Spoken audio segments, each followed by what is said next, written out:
The guests whispered behind their gloved hands, their laughter floating like poison through the candlelight. The Duke of Ravenshire had not even looked at his bride. The grand ballroom glittered with gold and envy. Hundreds of candles burned in crystal chandeliers above a sea of silk gowns and polished boots, but all that splendor could not hide the tension between the newly wedded couple standing before the crowd. Arabella stood motionless, her pale hands clasped before her, her heart pounding beneath layers of ivory lace. Across from her, the Duke, Lord Adrian Ravenshire, raised his glass without even glancing her way. His jaw was set, his expression carved in ice. "Your Grace," a nobleman whispered nearby, "you are the envy of London tonight. She is exquisite." Adrian's response was a cold half-smile. "Beauty fades," he murmured, setting the glass down untouched. The words reached Arabella's ears like a blade. She turned away before the tears could rise, her smile frozen, her dignity the only armor she had left. It was their wedding night, and already, she knew, she had married a stranger who despised her.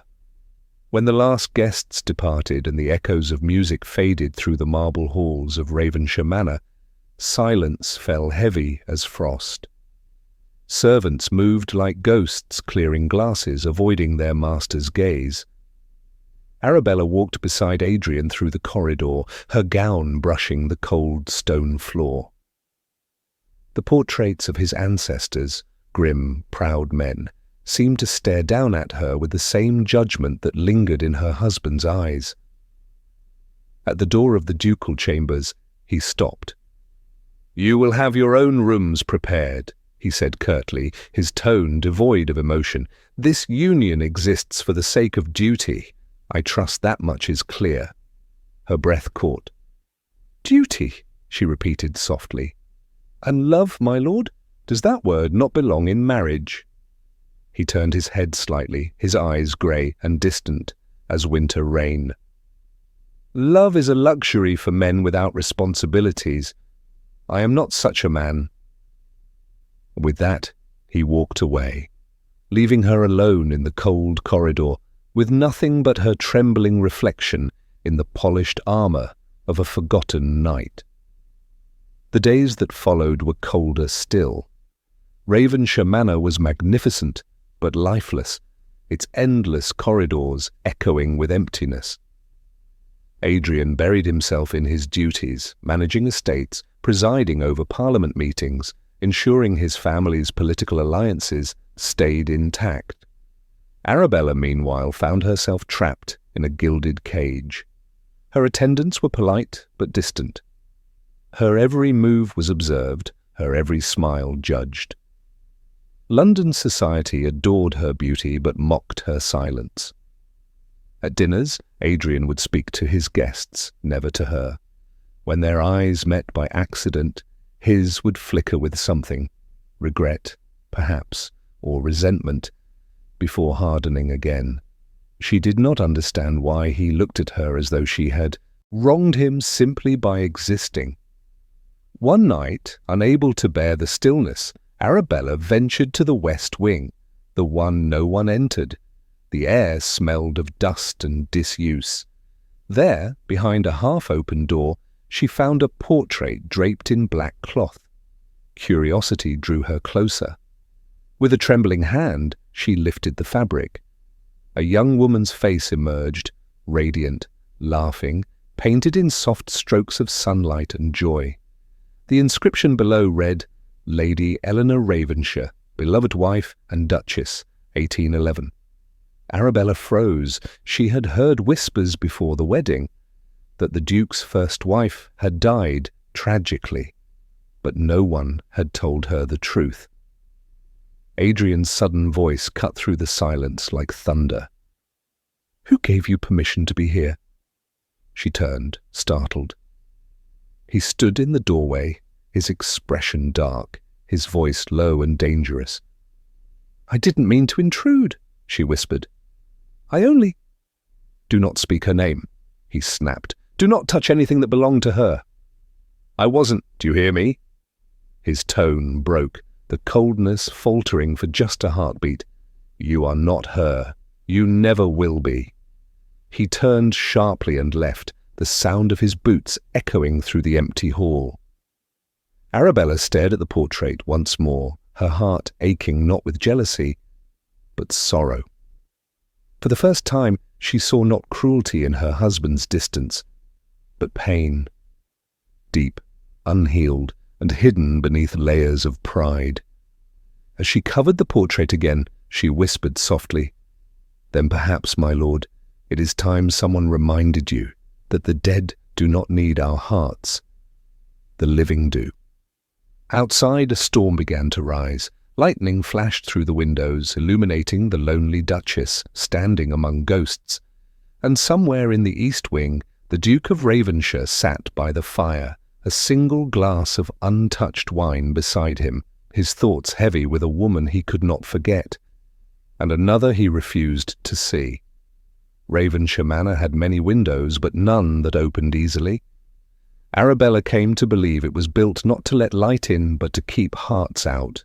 Days stretched into weeks, and her husband's absence became the rhythm of her existence. Adrian left before dawn for his hunts or for the council in London, returning long after the candles had burned low. When he did appear, his conversation was stiff, always about estate accounts or social duties. Never about her. At breakfast, she would greet him softly. "Good morning, my lord." He would nod once, eyes fixed on the newspaper, his tone polite but lifeless. "The tenants in Eastmere require inspection. I'll be away until Thursday."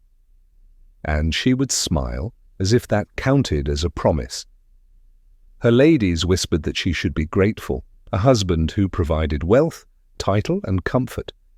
But comfort meant little when one's heart was left to freeze. So Arabella sought warmth elsewhere, not in defiance, but in kindness. She began to walk the village lanes where the smoke of humble cottages coiled gently above the trees.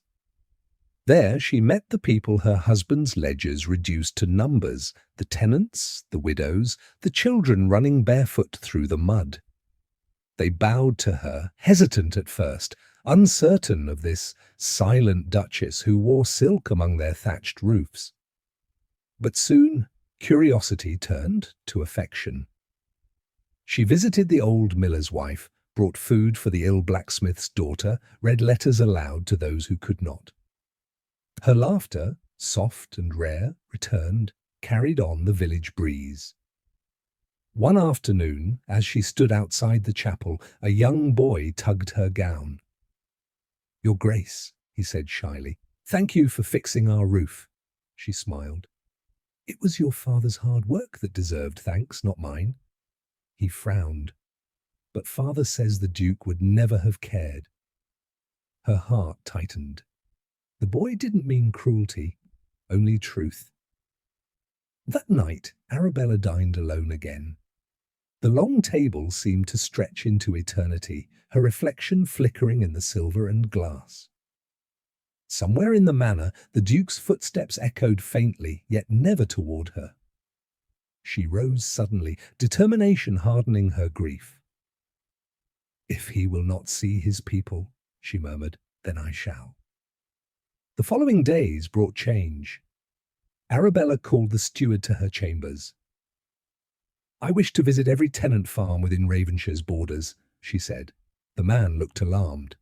"Your Grace, that is hardly—" "An order," she interrupted gently but firmly. "Not a request." And so she did. She travelled by carriage through the damp hills and frost-bitten fields, recording notes herself, sketching improvements for roofs, for schools, for clean wells. The servants murmured that the Duchess had gone mad. The villagers called her Our Lady of Mercy. But when word reached Adrian in London, it was not mercy he heard. It was defiance. Upon his return one stormy evening, the household trembled under his anger. He strode into her study, rain dripping from his coat, eyes burning like steel. "Do you take pleasure in undermining me?" he demanded. Arabella rose from her desk, startled but unflinching. I take no pleasure in anything, my lord, save doing what should have been done long ago. You had no authority to act without my consent. Then you should have been here to give it, she said, her voice steady though her hands shook. Your tenants starve, your lands decay, and you sit in Parliament pretending not to notice. His expression faltered, not from her words, but from the courage behind them. He had expected tears, submission, not fire. You speak boldly for a duchess forgotten by her husband, he said coldly. She met his gaze, boldly enough to remind him what a husband should be. For a moment, silence. Only the sound of rain hammering against the windows filled the air. Adrian turned sharply, his voice low. You do? Not understand the world I live in, Arabella. Mercy is a weakness, and weakness destroys families like ours. She stepped closer, her eyes shining. Then perhaps it is time to let mercy build one. Something flickered in him. A crack, a breath, then gone. Without another word, he left the room, the door slamming behind him. Arabella sank back into her chair, her chest heaving. The quill still trembled in her hand, ink staining her fingers. She had stood her ground, yet the victory felt hollow. Upstairs, Adrian poured himself a drink but didn't touch it. Her words echoed in his mind, relentless. Then perhaps it is time to let mercy build one. He stared at the fire until dawn, and for the first time in years he didn't think of the wife he had lost, but of the one still fighting to reach him. Autumn came early that year, grey clouds rolling low over the moors like a warning. The harvest had been poor, and in the villages beneath Ravenshire's crest, discontent whispered through every tavern and marketplace. Arabella saw it first. While delivering bread to the chapel one morning, she overheard two farmers arguing. "They tax us for every acre," one said bitterly. "The Duke sits in his marble hall while our children go hungry." Another spat into the mud. "Let the Duchess come again, as at least she listens. The Duke hasn't set foot here in months." Their words were not cruel, only desperate, but desperation, Arabella knew, could turn to danger. That night, she tried to speak with Adrian. He was at his desk, surrounded by letters and maps, his expression sharp with fatigue. "My lord," she began softly, "there is unrest among the tenants. If something isn't done—" He didn't look up. "I've heard the same tales for years. They exaggerate." "They don't," she insisted. "I've seen it myself. The mills are broken, the grain stores empty. They need help." His pen stopped mid-stroke. "You presume too much, Arabella. The running of this estate is my concern." She stepped closer, unwilling to retreat. "And their suffering is mine." He finally met her gaze, irritation flickering behind those storm-grey eyes. "You meddle in matters you do not understand." "Then help me understand," she pleaded. "You hide behind duty, but you never listen. Not to your people, not to me." Silence filled the study. Outside, thunder rolled across the moors. When he finally spoke, his voice was low, trembling with restrained anger. "Do you think I do not care? That I take pleasure in their hardship?" She blinked, startled. "You know nothing of what it costs to keep this land alive," he continued. "Every coin I spend, every alliance I make, every lie I endure in Parliament. It's for Ravenshire, for them." "Then show them," she whispered. "Show them you care." He stared at her a long moment, then turned away. "Good night, Duchess." It wasn't the answer she wanted, but there was something different in his tone. Not contempt, but exhaustion. A week later, the unrest broke into violence. Arabella was returning from the village in her carriage when the driver pulled the horses to a halt. Ahead, A group of men stood across the road, farmers, blacksmiths, men she recognized. Their faces were grim, their hands gripping torches. "Your Grace," her guard said urgently, "we must turn back." But Arabella leaned out of the window. "No, let me speak to them." Before anyone could stop her, she stepped into the cold air, her cloak whipping in the wind. "Please," she said, raising her hands. "There's no need for this." The leader, a burly man with soot-stained hands, shook his head. "We mean no harm to you, Duchess, but we've had enough of his silence. The Duke bleeds us dry while his halls shine with gold." "He doesn't know the truth," she replied gently. "Let me take your grievances to him." The man's voice cracked. "We've sent letters, petitions, nothing. If he won't come to us, we'll go to him." The crowd murmured in agreement, torches flaring brighter. "Please," Arabella said, stepping forward. "If you storm the manor, soldiers will answer, and blood will be spilled. I promise you, I will make him listen." There was a pause, then a nod. "You have 1 week, Duchess," the man said. 1 week before Ravenshire burns." By the time she returned home, rain was pouring in sheets. Adrian met her at the entrance, his expression thunderous. "Where have you been?" he demanded. "I was told there was danger on the road." "There was," she interrupted, breathless. "And I stopped it." He stared at her in disbelief. "You what?" "I spoke with them," she said. "The villagers. They're desperate, Adrian. They gave me a week before they rise against you." His face went pale, then red. "You went unguarded into a mob?" "They weren't a mob," she said firmly. "They were your people. They could have killed you." His voice cracked, the anger edged with something deeper. Fear. Her own voice trembled. "Would you have cared?" The words struck him harder than any blow. He stepped back, his breath uneven. You foolish, brave woman," he muttered. "You risked everything. For me?" "For them," she said softly. "And for us, if there is still an us left to save." He turned away, running a hand through his hair, his mind torn between rage and admiration. He had scorned her for compassion, yet her compassion might be the very thing that saved them both. That night, Adrian did not sleep. The sound of rain against the windows carried her words through the halls like a haunting refrain. "Then show them you care." By dawn, his decision was made. He would face his people, not as a duke shielding himself with titles, but as a man who finally understood what his wife had been trying to teach him all along. The morning after the storm, Ravenshire awoke to silence, a heavy, watchful stillness that carried unease through every corridor of the manor. Servants whispered of the villagers' threats, guards doubled their watch, but Arabella was not afraid. She moved through the halls with purpose, her chin high, her resolve unshaken. In the grand hall, she found Adrian already dressed in his riding coat, his gloves in hand, his jaw set with grim determination. "You're going?" she asked quietly. He nodded.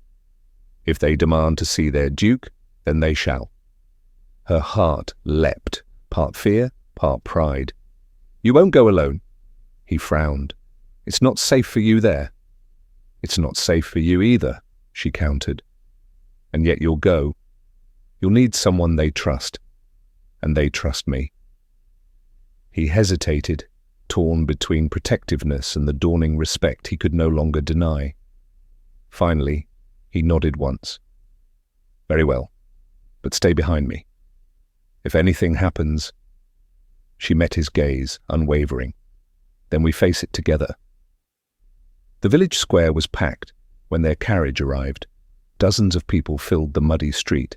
Men, women, even children, all gathered under the grey morning sky. When the Duke stepped out, a ripple passed through the crowd, half fear, half fury.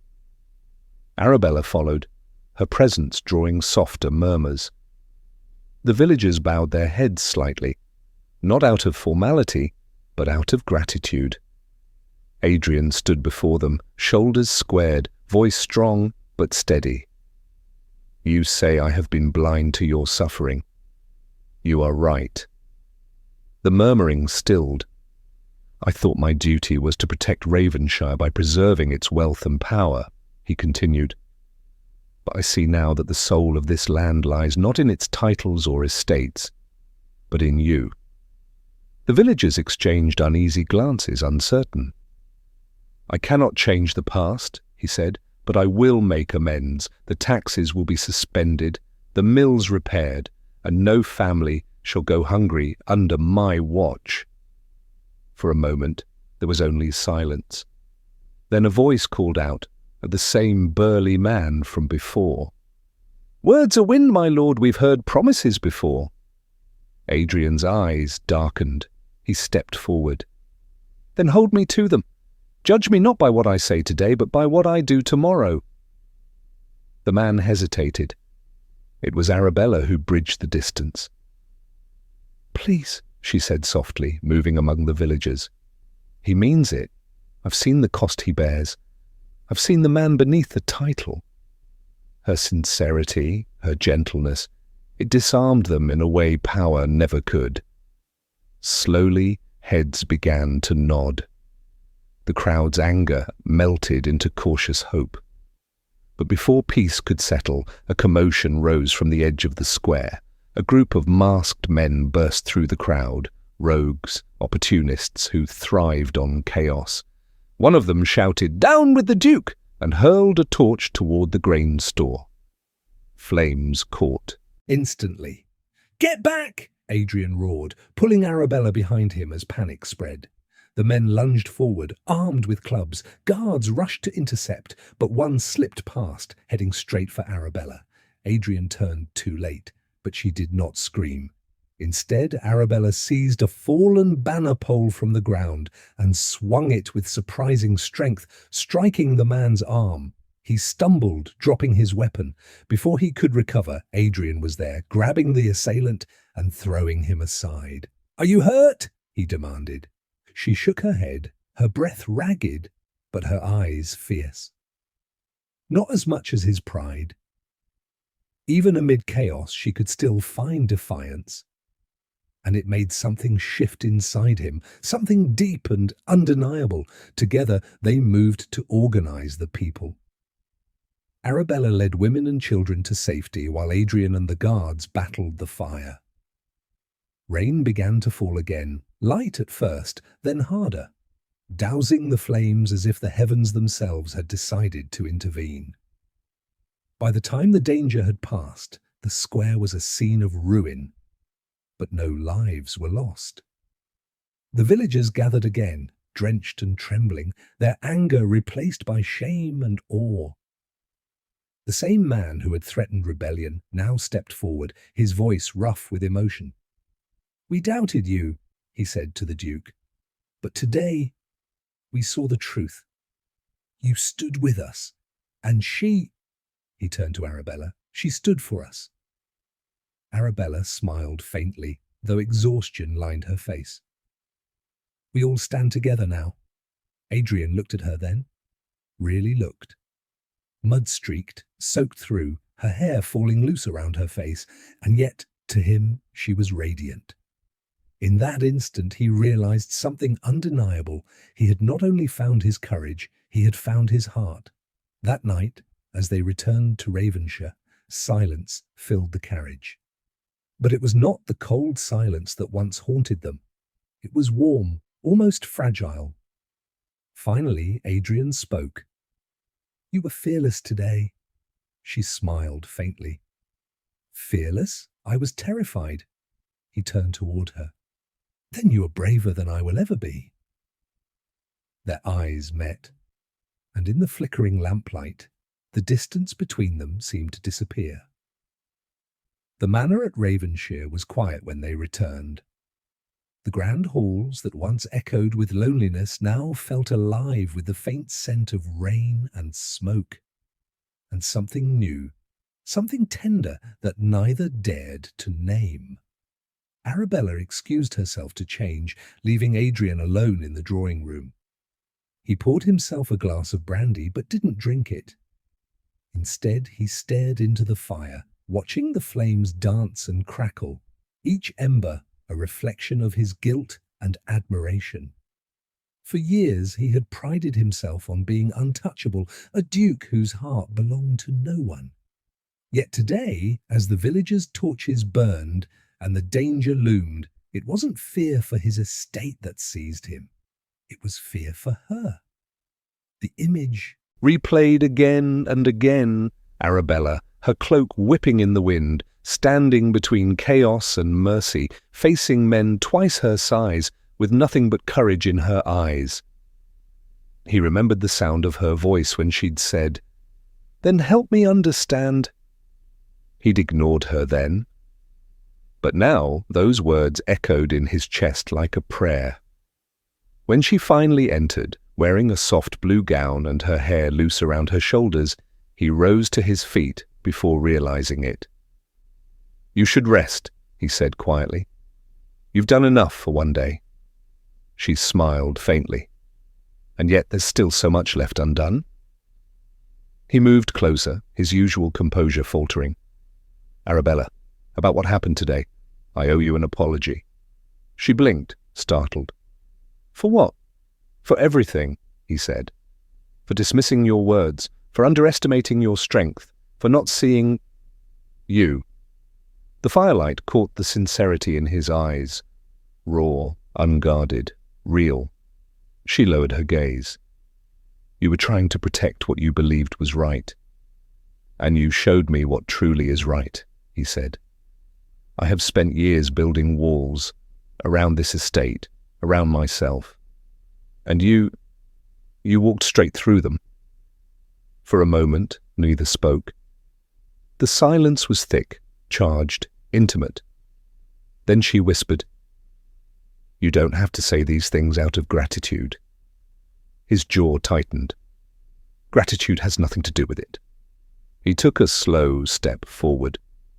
"You faced danger without hesitation, risked your life for people who once turned their backs on you, and for a husband who gave you every reason to do the same. That isn't duty, that's courage, that's heart." Her breath caught, the emotion shimmering in her eyes. "And what do you see now?" He hesitated, the firelight glinting against the line of his cheekbone. "I see the woman I should have cherished from the moment she entered my life." Arabella's lips parted, but words failed her. She had dreamt of his affection once, but never believed she'd hear it in his voice. Low, broken, true. "Adrian," she whispered, "you're changing." He gave a soft, almost disbelieving laugh. "You make it sound like a miracle." "Perhaps it is," she replied, smiling through the tremor in her voice. "A heart can stay buried for years, until someone brave enough digs it out." He stepped closer, close enough that she could feel the warmth of his breath. His hand hovered near hers, uncertain, restrained, as though afraid that one wrong move would shatter everything they'd rebuilt. Then she placed her hand in his. A simple gesture, but in that moment it meant everything. He turned her palm upward and pressed his lips gently against it. "I don't deserve you," he murmured. "Then earn me," she whispered. That broke something in him. The last thread of his pride snapping, replaced by a fierce, humble devotion. He nodded, eyes burning. "I will." In the days that followed, Ravenshire changed. The Duke personally oversaw the repairs of the mills, rode through the villages to speak with the people, and dined at the same tables where he once would have sent servants in his place. Everywhere he went, Arabella was by his side, not as a silent wife, but as an equal partner. Together they rebuilt not only the estate, but its spirit. When he saw her laugh with the children of the village, His chest ached with something sweet and unfamiliar, a peace he hadn't known since childhood. "She brings light wherever she goes," one of the farmers whispered once. Adrian overheard and smiled quietly. "She brought it to me too," he thought. That evening, as they walked through the gardens, the Duke finally said what had long lived in his silence. "You know," he said softly, "when I first married you, I thought you were another obligation, a symbol to keep the family name alive." Arabella smiled sadly. "And now?" He turned to her, the last of the sunset gilding his face. "Now I know you're the reason that name will mean something." She didn't reply. She simply reached out and touched his face, her thumb tracing the faint scar near his jaw. "And what of the man behind the name?" He caught her hand and pressed it to his chest, where his heartbeat trembled beneath her touch. "He's finally learning to love." Winter returned to Ravenshire, but this time the frost did not chill the halls. It shimmered like silver lace across the windows, framing a home finally filled with warmth. The Duke and Duchess had rebuilt not only the estate, but their bond, day by day, word by word. The servants now smiled when they passed. The villagers sent fresh loaves of bread and letters of gratitude. And though society still whispered, for London never forgot a scandal, those whispers had begun to change. It was during the annual winter ball that everything came full circle. Arabella had not attended a grand event since her marriage, not since the early days when she'd stood alone under 1,000 judging eyes. Now, as she descended the grand staircase, the hall fell silent once more, but for an entirely different reason. She was radiant. Her gown of ivory silk shimmered in the candlelight, her hair pinned with silver combs that caught every flicker of the chandelier. The Duchess of Ravenshire, once the subject of cruel gossip, had become a vision of grace and quiet power. From across the ballroom, Adrian watched her approach, his chest tightening with pride and awe. Gone was the cold, distant Duke who scorned the world's affections. In his place stood a man whose heart was laid bare. When she reached him, she smiled gently. "You seem nervous, Your Grace?" He chuckled, though his voice was soft. "I've faced Parliament, storms and rebellion, yet somehow your presence unnerves me most." "Perhaps that's justice," she teased, "for all the times you made me feel unseen." He stepped closer, lowering his voice. "Never again." The orchestra struck up a waltz. The guests stepped aside instinctively as Adrian offered his hand. "Dance with me, Arabella." She hesitated, the ghosts of her past flickering in her mind. The whispers, the cold glances, the pain of rejection. But then she looked into his eyes and saw nothing but truth. She placed her hand in his. As they moved to the center of the floor, time seemed to slow. The music swelled, strings weaving a melody of forgiveness and rebirth. Their steps were fluid, graceful, a dance not of formality, but of reunion. The crowd watched in stunned silence. Every spin, every touch spoke of a love that had survived pride, pain, and distance. Then, as the final note faded, Adrian did something no duke had ever dared. He took her hand, dropped to one knee, and said, his voice clear enough for all to hear, "Before this world and every watchful eye, I confess, I was a fool. I had gold and titles, but no soul. You gave me both, and now I would rather lose my crown than live a day without your heart." Gasps rippled through the ballroom.